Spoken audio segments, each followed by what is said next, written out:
Muy buenas tardes. Iniciamos con nuestra semana 5 de clases. Comenzaremos primero que nada con la unidad 3, participación con texto, secuencia 9, los formularios. Aprendizaje esperado. Reconocerás la estructura y el uso de los formularios en la vida cotidiana e identificarás qué son las siglas y las abreviaturas. Antes que nada, vamos a ver lo que un pequeño video sobre qué son los formularios para que tengamos un poco más de contexto, ¿sí? Recuerda que los formularios o formatos son documentos con espacios en blanco donde se registran los datos para realizar un trámite o solicitar un servicio. En la vida cotidiana se usan para solicitar empleo, registrar en programas sociales o bien acceder a información o a servicios como generalmente como la CURP, entre otros. Las abreviaturas representan palabras reducidas, por ejemplo, SRA, que sería señora, o SR, que sería señor, mientras que las siglas se forman con las iniciales que integran el nombre de alguna institución como IMSS, Instituto Mexicano del Seguro Social. ¿Sí? Ahora veremos un pequeño video, como el que ya les había comentado, sobre qué son los formularios.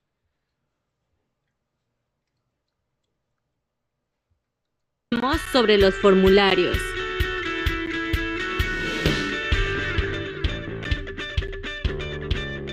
Veamos cuál es la función o para qué nos sirven estos formularios. Los formularios o formatos son documentos donde vamos a registrar una información específica para que podamos realizar algún trámite, para que podamos solicitar un servicio o un producto, ingresar a una institución o quizás solo solicitar un libro en la biblioteca, entre otras muchas funciones. Por ejemplo, el formato que tenemos en esta imagen es un formulario para ingresar a un concurso de trabalenguas, chistes y narraciones mexicanas. Y vemos que ahí nos piden distintos datos que van a servir para poder inscribirnos. Cuando vamos a llenar un formulario, debemos asegurarnos de escribir la información correctamente. Podemos utilizar nuestras actas de nacimiento, nuestro CURP o identificaciones oficiales para asegurarnos de que todos los datos que nos están pidiendo los estamos escribiendo correctamente. Los formularios van a tener instrucciones y preguntas que nos van a indicar cómo debemos contestarlos para que escribamos correctamente en ellos los datos personales que nos están pidiendo. Y de acuerdo con el trámite que nosotros necesitamos realizar, va a ser la información que nos están solicitando. Por ejemplo, aquí tenemos un formulario de inscripción y uno para la credencial de la biblioteca. Vemos que los datos que nos están pidiendo en ambos formularios no son los mismos. Depende de lo que queramos hacer, es la información que nosotros tenemos que escribir. Ahora, podemos encontrar dos tipos de formularios que a continuación te explicaré. Tenemos a los formatos impresos, que son aquellos donde nos van a dar la hoja con el formulario y nosotros debemos llenarlo a mano con un bolígrafo. En este ejemplo te presento una solicitud de empleo, donde nos piden distintos datos que nosotros tenemos que llenar y que vamos a entregarlo al lugar donde estemos solicitando empleo. Otros tipos de formatos impresos pueden ser la ficha de inscripción a una institución o para algún taller, o quizás también para solicitar alguna credencial. También podemos encontrar formularios electrónicos que vamos a llenar en un dispositivo electrónico como en una computadora, un celular o una tableta. Estos formularios electrónicos los podemos ver cuando nos vamos a inscribir a un juego en línea, cuando queremos ser parte de alguna página o para solicitar tal vez una beca u otro servicio mediante Internet. Los formularios tienen distintas partes que hace que sea más fácil llenar todos los datos que nos están solicitando. A continuación, te los explicaré. Los formularios generalmente al inicio de la página, en la parte superior, tienen el nombre de la institución y logotipo. También podemos encontrar en los formularios diferentes tipos de letras y tamaños. Por ejemplo, la letra que divide cada sección del formulario y la que utilizan para pedirnos los datos específicos. También los formularios en muchas ocasiones están divididos en apartados para que se pueda identificar el tipo de información que nos están pidiendo en cada uno. Los formatos van a tener espacios para escribir el dato que nos están solicitando y por último, en muchas ocasiones pueden tener un aviso de privacidad. Esto significa que la empresa o la institución que está solicitando esos datos no puede divulgar la información que tú les estás dando. Espero que este video te haya ayudado a aclarar qué son los formularios o formatos. Si tienes Muy bien, como acaban de ver en el video, nos explican de una manera un poco más detallada lo que es un formulario. Prácticamente es un documento en el cual vamos llenando correspondiente a la información que se nos va solicitando. ¿Sí? Punto 11. Lee la siguiente información y responde la pregunta. A las y los estudiantes de cuarto año de primaria de las diferentes escuelas del estado los convocaron a participar en un concurso de poesía. El concurso se realizará en etapas, primero por escuela, después por zona y posteriormente por sector de zona. Como se inscribieron muchos estudiantes, fue necesario elaborar un documento que permitiera registrar información y datos de forma estructurada, los cuales posteriormente se utilizarán para otro tipo de trámites escolares. Los datos solicitados fueron nombre de la persona participante, edad, sexo, escuela de procedencia, domicilio, teléfono, nombre del padre o madre o persona tutora, fecha de inscripción y título del poema con el que participará. ¿Cuál de los siguientes documentos conviene utilizar para anotar los datos solicitados? Inciso A. Lista de asistencia. Inciso B. Directorio telefónico. Inciso C. Formulario. Inciso D. Reglamento. Tienen 5 minutos para responder.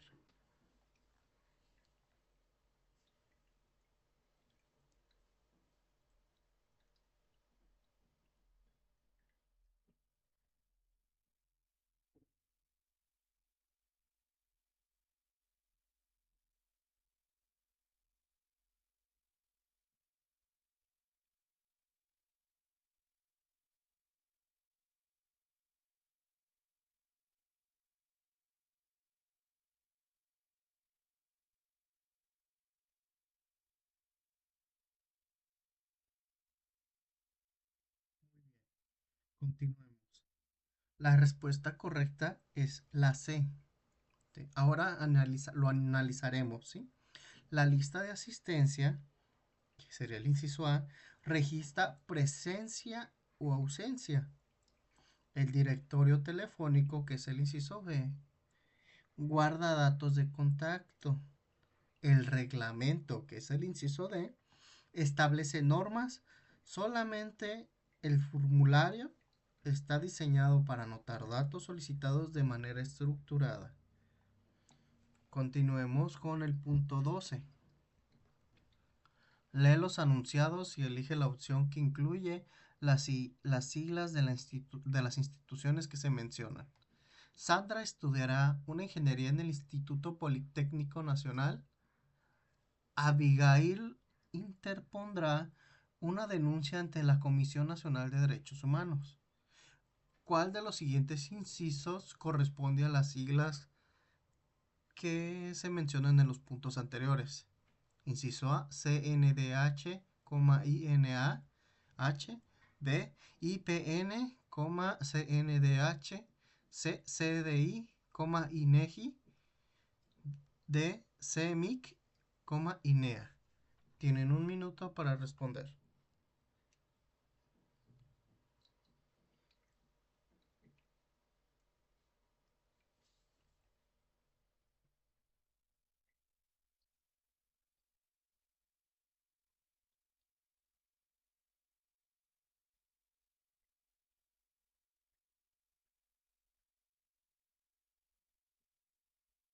Bien, continuamos.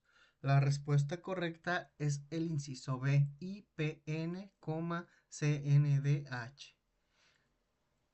Ahora lo analizaremos, ¿sí? El Instituto Politécnico Nacional corresponde a las siglas IPN y la Comisión Nacional de los Derechos Humanos corresponde a las siglas CNDH. Las otras opciones incluyen siglas de instituciones no mencionadas como la INEH, la CDI, el INEGI, la CEMIC y la INEA. Entonces nuestra respuesta correcta es el inciso B. Continuamos con la secuencia 10. Textos discontinuos, aprendizaje esperado. Reconocerá las características generales de los textos discontinuos e identificará su utilidad en diversas situaciones de la vida cotidiana. Recuerda que si se considera la manera en que se organiza la información, los textos pueden ser continuos o discontinuos. Los primeros organizan la información de manera lineal. Ojo, aquí vamos a subrayar esto, por favor.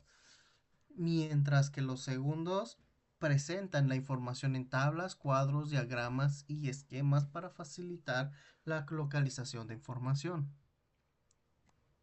¿Sí? Entonces, espero que quede un poquito más claro aquí, porque aquí no nos explica muy bien qué es un texto continuo y un discontinuo. Los textos continuos nos organizan la información de manera lineal. Prácticamente es un texto. Mientras que los discontinuos nos las facilitan de una manera un poco más visual, ya sea tablas, diagramas, esquemas, dibujos. Estos nos ayudan a localizar un poquito más rápido la información. Punto 13. Selecciona la opción y completa el enunciado. Los textos discontinuos tienen las siguientes características. Inciso A. Necesitan leerse de manera completa para que las personas conozcan la información que contienen. Inciso B. Facilitan la localización de información y utilizan distintos recursos para organizar, resaltar o ilustrar sus contenidos. Inciso C. Presentan la información en párrafos, versos o estrofas y pueden no prestar mucha atención a los aspectos visuales. Inciso D. Describen hechos históricos que se relacionan con las personas y los lugares en los que viven. Repito la pregunta. Los textos discontinuos tienen las siguientes características. ¿Ok? Tienen un minuto para seleccionar el inciso correcto.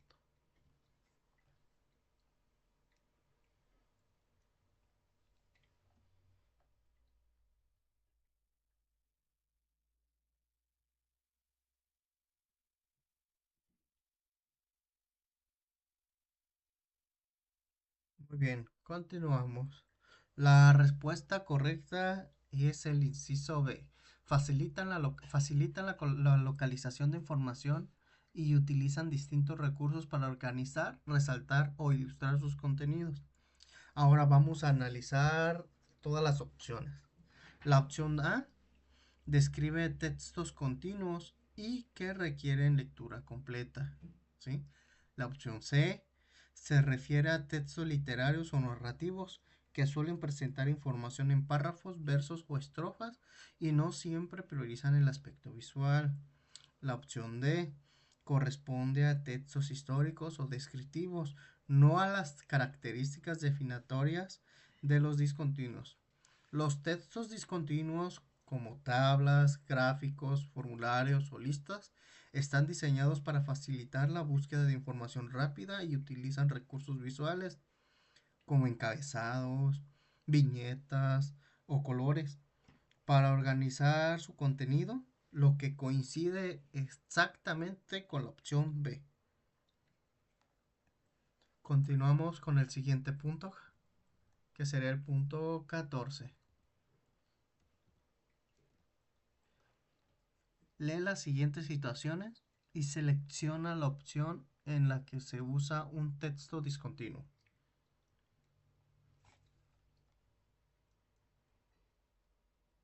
Inciso A. Escribir una nota periódica sobre la fiesta de tu comunidad. Inciso B. Escribir en tu diario personal lo que te ocurrió en el día. Inciso C. Escribir un cuento o una leyenda del lugar en el que vives. Inciso D. Escribir la receta de cocina de tu comida favorita. Les repito la pregunta. Lee las siguientes situaciones y selecciona la opción en la que se usa un texto discontinuo. Tienen un minuto.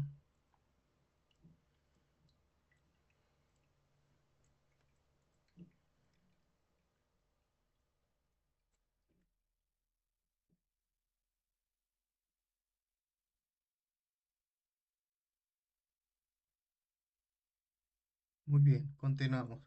La respuesta correcta es el inciso D. Escribir la receta de cocina de tu comida favorita. Ahora vamos a analizarlo, ¿sí? Las opciones A, B y C corresponden a textos continuos. Una nota periódica, un diario personal y un cuento o leyenda se refieren o se representan en párrafos conectados y requieren lectura secuencial completa. Sin embargo, una receta de cocina es un texto discontinuo, ya que organiza la información en secciones claramente diferenciadas: ingredientes, pasos, porciones, etcétera. Utiliza recursos visuales como viñetas o números para resaltar contenido y permite localizar información específica sin leerla en su totalidad. Ahora, por cierto, no les dije el número de página que iniciamos. Es la página número 20. ¿Sí? Y ahora ya pasamos a la siguiente materia. Nos vamos a la página número 58, por favor. Unidad 3. Manejo de información estadística. Al igual como en la materia anterior, vamos a ver qué son las fuentes de información, ¿sí? O fuentes confiables de información. El aprendizaje esperado es que reconozcan las fuentes confiables que se encuentran en Internet y que exploren las fuentes estadísticas para investigar sobre algún tema. Al igual, vamos a ver lo que es un pequeño video sobre fuentes de información.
probable que uses fuentes de información en tu día a día y no lo sepas?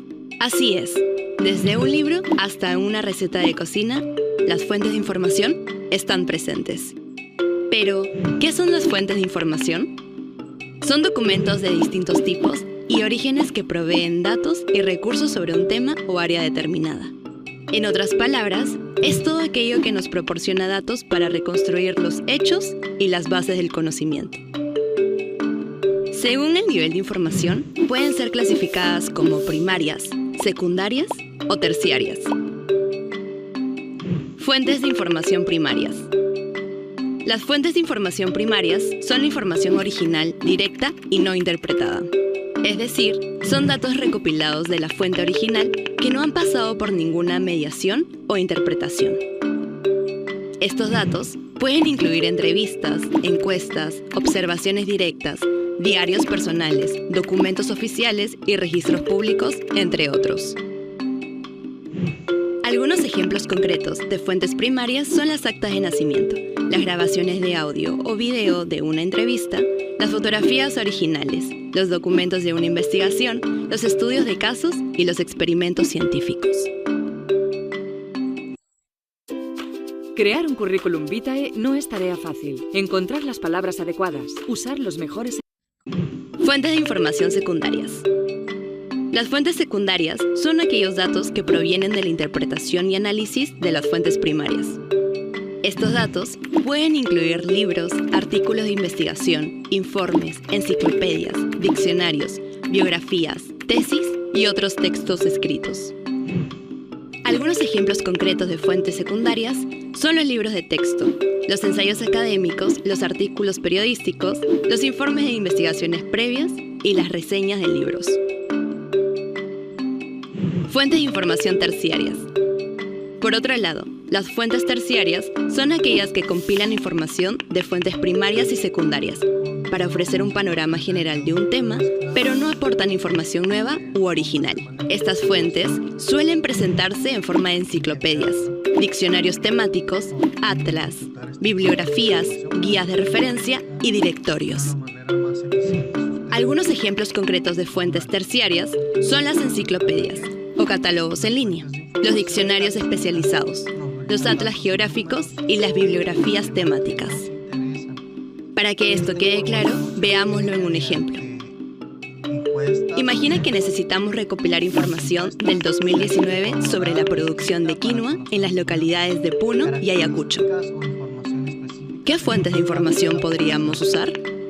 Una buena fuente primaria sería la página web del Midagri, pues en ella encontraremos la información que proviene de las estadísticas que dicha institución genera.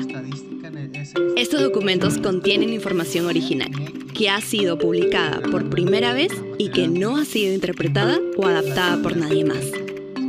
Sin embargo, si quisiéramos encontrar información sobre el mismo tema en fuentes secundarias, podríamos recurrir a un libro, como un compendio estadístico o una página web que haya tratado esta información, como la página web de la Agencia Agraria de Noticias. Ambas son fuentes secundarias, porque constituyen un análisis y una réplica del documento oficial. Es decir, contienen información primaria sintetizada y reorganizada. Por otro lado, si buscáramos fuentes de información terciaria para este tema, podríamos usar un catálogo en línea o un catálogo de base de datos. Ambos son guías que compilan información sobre las fuentes primarias y secundarias, pero no aportan información original, por lo que las consideramos terciarias. Como ves, existen diversos tipos de fuente de información y cada una de ellas tiene sus ventajas y desventajas, por lo que su uso dependerá del tipo de investigación que se esté realizando. Pero esto no es todo. Como sabrás, en Internet podemos encontrar muchísima información. Pero, ¿toda es confiable? Lamentablemente no. Por ello, es importante hacer un proceso de evaluación de las fuentes que usaremos, para asegurarnos que poseen información fidedigna y pertinente. Entonces, ¿cómo evaluamos la fuente de información que vamos a usar para confirmar que sea confiable? Hay 5 criterios que podemos utilizar para hacerlo. Confiabilidad, exactitud, vigencia, pertinencia y autoridad. Confiabilidad. La confiabilidad se refiere a la capacidad de una fuente para proporcionar información precisa y coherente. Para evaluar la confiabilidad de una fuente, podemos preguntarnos si los datos que presenta son consistentes con otras fuentes similares y si se basa en investigaciones rigurosas y bien documentadas. Exactitud. La exactitud se refiere a la precisión de los datos presentados en la fuente. Para evaluar la exactitud de una fuente, podemos buscar evidencia que respalde los datos presentados y revisar si los datos son objetivos. Vigencia. La vigencia se refiere a la actualidad de la información presentada en la fuente. Para evaluarla en una fuente, podemos verificar si la información presentada es actual o si hay información más reciente disponible. Pertinencia. La pertinencia se refiere a la relación entre la información presentada en la fuente y el tema que estamos investigando. Para evaluar la pertinencia de una fuente, podemos considerar si la información proporcionada es relevante y útil para nuestro objetivo de investigación. Autoridad. La autoridad se refiere a la credibilidad y experiencia del autor o autores de la fuente. Para evaluar la autoridad de una fuente, podemos buscar información sobre la formación y experiencia del autor, revisar si el autor tiene publicaciones anteriores relevantes y revisar la bibliografía. Veamos algunos ejemplos de cómo llevarlo a la práctica. Vemos que la fuente es confiable y vigente porque muestra el dato del nombre de la revista y la fecha de publicación. Observamos la autoridad porque se puede identificar a los autores y a la institución a la que pertenecen. Sabemos que es pertinente porque posee un resumen o abstract y nos permite identificar si el artículo puede contribuir en nuestro trabajo o no. Vemos que es exacta cuando tiene fuentes que respaldan la investigación, es decir, las referencias bibliográficas. Ahora ya sabes cuáles son los tipos de fuentes de información y cómo evaluarlas. Pero, ¿dónde y cómo las encuentras? Lo más común es usar una búsqueda básica online. En este caso, colocamos el tema que buscamos en la barra y esperamos el resultado. Sin embargo, el reto con esto es la cantidad de información que puede aparecer, ya que va a dificultar tu evaluación de fuentes y el encontrar la adecuada para sustentar tu trabajo. Por eso, para hacerlo de forma correcta y eficiente, tenemos las estrategias de búsqueda de información. Estas nos permiten identificar procedimientos para lograr mejores resultados durante el proceso de recopilación de fuentes en el transcurso del desarrollo de las tareas, tesis, entre otros. A continuación, te enseñaremos cómo usarlas a tu favor. El primer paso es activar la búsqueda avanzada. Para hacerlo, tienes dos opciones. Opción 1. Ingresa al buscador de Google. Luego, haz clic en Herramientas. Revisa las opciones e ingresa a Búsqueda avanzada. Opción 2. Ingresa directamente escribiendo el link google.com Advanced Search. Una vez que estés en esta página, podrás diseñar y aplicar las estrategias de búsqueda. Una estrategia usual consiste en 4 pasos. El primero es delimitar el tema. Aquí debes enfocarte en el tema de interés y especificar lo necesario, como la región en caso necesites información específica de un país o área geográfica, el idioma y el periodo de tiempo o última actualización para asegurarte que es información reciente. Asimismo, si deseas buscar en una página o dominio específico, puedes hacerlo en un sitio o dominio. Aquí puedes buscar en un sitio como wikipedia.org o bien limitar los resultados a un dominio como .edu.org.gov. El segundo paso para profundizar en las estrategias de búsqueda es seleccionar palabras clave, es decir, palabras relacionadas o sinónimos con los que podrías abordar el mismo tema. De esta manera, ayudarás al buscador a encontrar más información. Volvamos al mismo ejemplo y veamos las opciones que tenemos. En este paso, puedes elegir si quieres incluir palabras o frases en tus resultados o quitarlas de estos. Para hacerlo, tienes las siguientes opciones.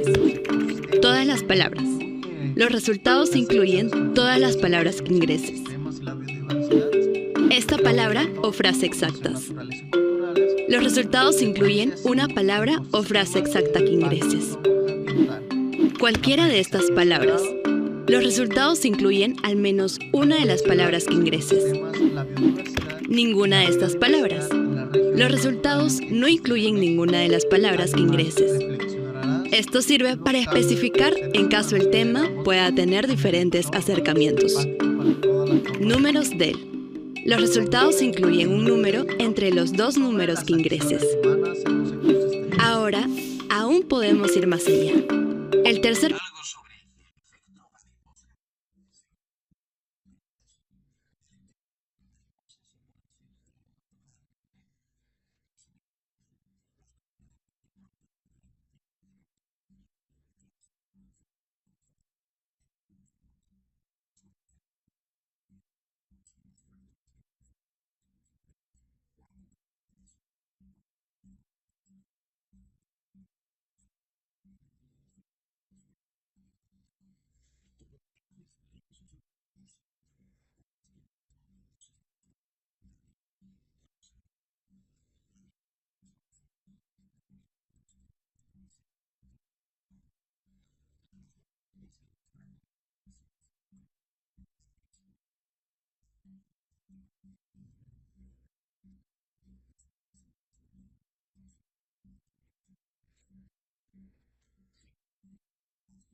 Muy bien, hasta aquí concluye el video sobre las acciones humanas en el ecosistema.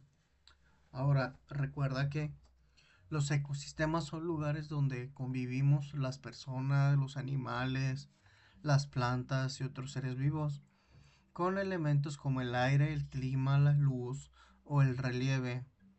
En nuestro planeta existen diferentes tipos de ecosistemas, entre los que se encuentran los ecosistemas terrestres, los acuáticos y los mixtos, que son zonas intermedias entre una zona terrestre y una acuática, así como los ecosistemas artificiales que son creados por las personas con finalidades específicas como la reproducción agrícola o los invernaderos. Con el paso de los años, la acción del ser humano ha generado grandes daños en los ecosistemas, entre los que se encuentran la pérdida de bosques, la contaminación del agua, del aire o del suelo, y el manejo inadecuado de la basura u otros residuos, que se convierten en contaminantes, ¿sí?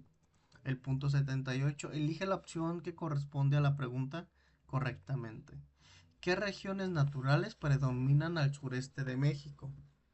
Tienen 1 minuto para leer y contestar.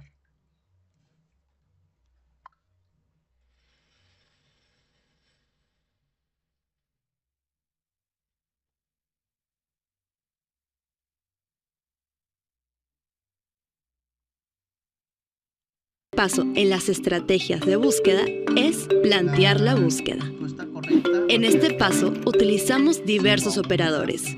Estas son herramientas útiles para mejorar la precisión y relevancia de los resultados. Ahora vamos a Y hay 3 tipos de operadores que son comunes: operadores de truncamiento, operadores de proximidad y operadores booleanos. Operadores de truncamiento. Los operadores de truncamiento amplían la búsqueda al permitir que se incluyan palabras similares o relacionadas que no están escritas exactamente como la consulta original. Algunos ejemplos comunes de operadores de truncamiento incluyen el asterisco y el signo de interrogación. Operadores de proximidad. Los operadores de proximidad se utilizan para recuperar todos los documentos que contienen la expresión. El más común son las comillas. Operadores booleanos. Finalmente, los operadores booleanos se utilizan para combinar o excluir términos de búsqueda en una consulta. Los operadores booleanos más comunes son AND, OR y NOT. El operador AND se utiliza para buscar resultados que contengan todos los términos de búsqueda. El operador OR se utiliza para buscar resultados que contengan al menos uno de los términos de búsqueda. Y el operador NOT se utiliza para excluir términos de búsqueda de la consulta. Una vez que tomas en consideración estos 3 primeros pasos, queda solo el último, que es ejecutar la búsqueda, analizar y filtrar la información que realmente sea de utilidad para tu investigación. Por último, te dejamos algunas recomendaciones generales que debes tener en cuenta al hacer las búsquedas. Ten en cuenta que una página web segura no pedirá información personal. La dirección URL debe iniciarse en HTTPS, protocolo seguro de transferencia de hipertexto. El responsable del sitio puede ser una persona o una institución con prestigio en la temática. Revisa siempre que no existan errores ortográficos en los contenidos, ya que esto indica poca confiabilidad y profesionalismo. Verifica que los enlaces funcionen correctamente y no envíen a información errónea. Recuerda analizar la extensión del dominio teniendo en cuenta que algunos dominios son señal de páginas intuitivas y poco confiables, con extensión internacional y libres de restricciones, como .info, .iz, .com.net. Por otro lado, los dominios .org suelen estar asociados a organizaciones sin fines de lucro, pero el solo hecho de tener este dominio no indica que se traten de una ONG. En este caso, revisa bien la web. Los que sí son dominios confiables son los .edu, que usan las instituciones educativas, y los .gov, que son usados por instituciones gubernamentales. Y eso es todo. Si viste este video completo, felicitaciones. Ahora sí, prácticas entre otras. ¿Algo sobre el efecto mariposa? Según un antiguo proverbio chino, el aleteo de una mariposa se puede sentir al otro lado del mundo. Resumiendo mucho, esto quiere decir que cualquier acción tiene sus consecuencias y que éstas se pueden manifestar donde menos te lo esperas. Tras conocer el medio natural en el que vivimos y los factores que influyen en los ecosistemas, hoy te toca reflexionar acerca de nuestras acciones en el mundo que afectan no solo a nuestro hábitat, sino a la biosfera de manera global. Todo lo que haces tiene sus repercusiones. Hoy más que nunca nos estamos dando cuenta de ello. Vamos a ver por qué. A diario puedes observar multitud de actos que impactan seriamente en el medio ambiente. La razón es que nuestra comunidad se basa en el consumo de una extremadamente grande cantidad de energía y para obtenerla es necesaria extraerla de recursos naturales que son finitos. Si bien es cierto que la acción humana produce alguna consecuencia positiva, como la limpieza de bosques o la construcción de zonas verdes, la realidad es que las actividades humanas son más bien negativas.